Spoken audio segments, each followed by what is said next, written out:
Welcome to DEF CON 3. I'm KT McFarland. Anxiety and isolation are just some of the issues facing combat veterans when they return from the battlefield. Now, an Iraq War vet is trying to help other vets cope with these problems. Ian Michael, who struggled with post-traumatic stress himself, has launched the Human Hug Project. His mission? To give out hugs to military men and women across the country and to show there is a support network for them. So Ian joins us now via Skype. Hi, Ian. Hey, how are you? I'm giving you a big hug. Let me It's an air hug. Tell me about Operation. How did Human Hug get started? What launched you on this project? You know, like you were saying, I'm an Iraq veteran, Marine Corps veteran, and when I came home from Iraq, I didn't realize what PTSD was. I didn't understand how it was going to affect me, and for 10 years, I juggled a lot of medication, therapy, and nothing was really seeming to work.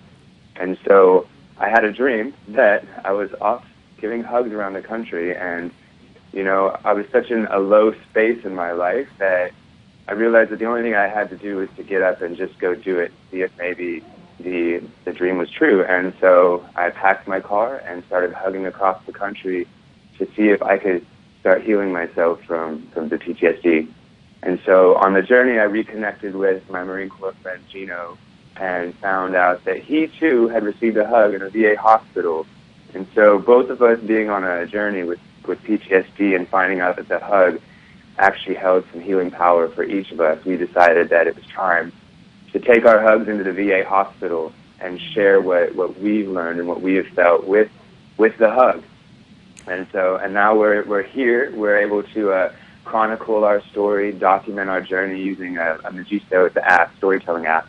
And so we have videos that are out there just circulating that are us hugging. And yeah, so it's been an amazing journey thus far.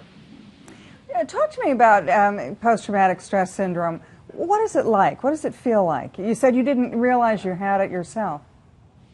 You know, you kind of hear about it when you come back from war. I think Vietnam era, they called it shell shock. And so we heard about it, but there was a lot of shame, you know, disorder. You come back from such a war, and then you come back and somebody tells you have a disorder. And for me, it really manifested itself in depression, anxiety, isolation. And the smiley, chipper 22-year-old that went to war did not come back smiley, chipper. And so it's not just me.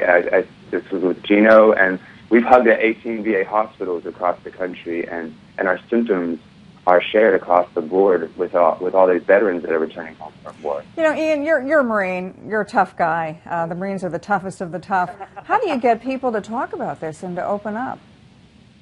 You know, we have to be the first to talk about it. You know, I didn't open up originally because, again, there was some shame with, oh my God, I don't want to admit to anybody that something's wrong.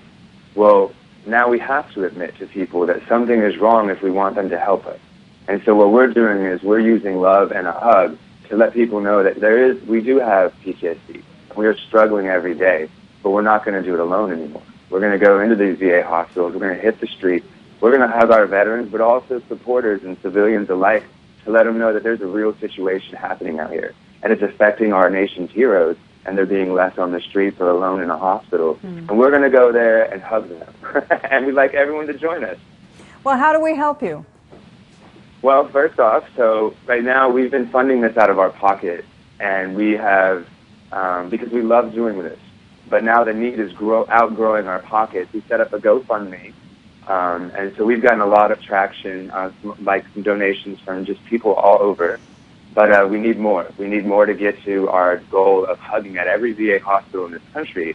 And so the more people that can visit our GoFundMe and donate what they can, that'd be awesome. But they can also follow us on Magisto.com/Human Hug Project. Watch our videos, share our videos, like our videos, and continue to follow our journey and support us via Facebook and Instagram. Ian, I've got to tell you, it's so inspirational, and I think that's why Americans love our men and women in uniform.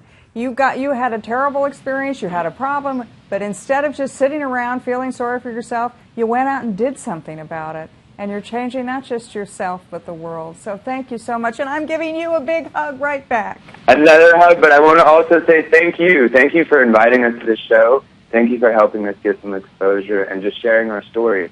That's what we are finding the power, is to share our story. And I really, the nation can now watch and enjoy what we're doing. Well, so thank you so very much. Thank you, Ian. That's Ian Michael. Now, if you want to check out FoxNews.com, do so, and you'll find out more about these issues, particularly the ones facing our own beloved veterans. I'm KT McFarland, and thanks for watching DEF CON 3.